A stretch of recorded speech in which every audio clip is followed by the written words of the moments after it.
Unique music.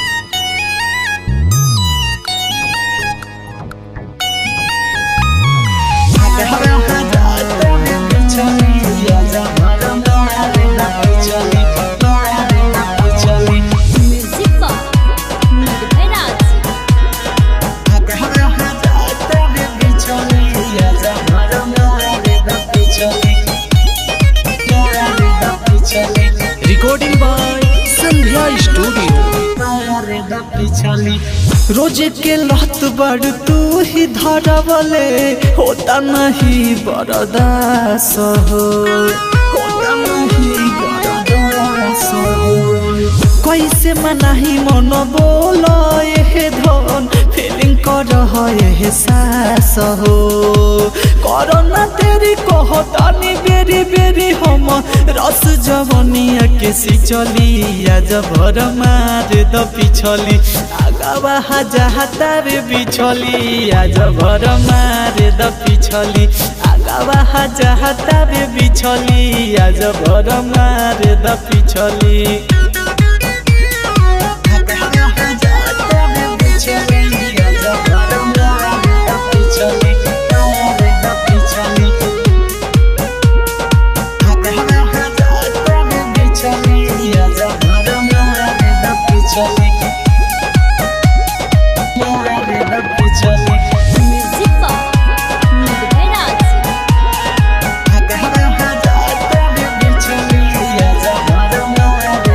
दिलावा के भावना चूल्हा खो जता लावाना कौन करी रुपैया तू ही बतावना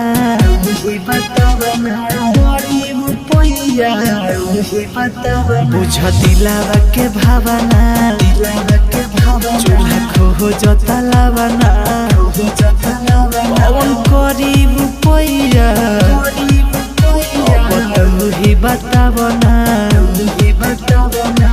होता ना सबर जिया करे लबर लबर धके जो बना तू हर मिसली आज भर मार द पिछली आगावा जहाता रे बिछली आज भर मार द पिछली आगावा जहाता रे बिछली आज भर मार द पिछली।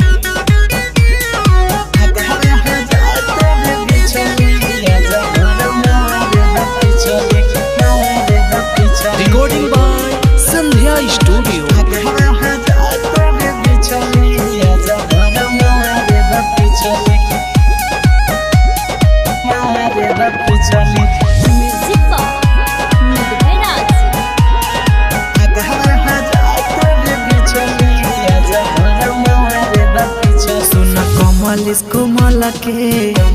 कोमल के मानी ल कहल के और समान ये रानी रख दिले बाय खड़ के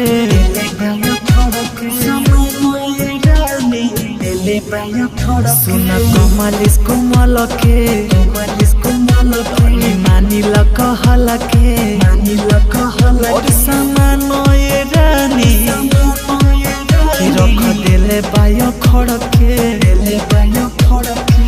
आजा दीवाना के सहटना भीरी खाली एक बेर छुआ के खिचली आज भर मार द पिछली आगावा जाता रे बिछली आज भर मार द पिछली आगावा जाता रे बिछली आज भर मार द पिछली। अरे जियान करबे काली।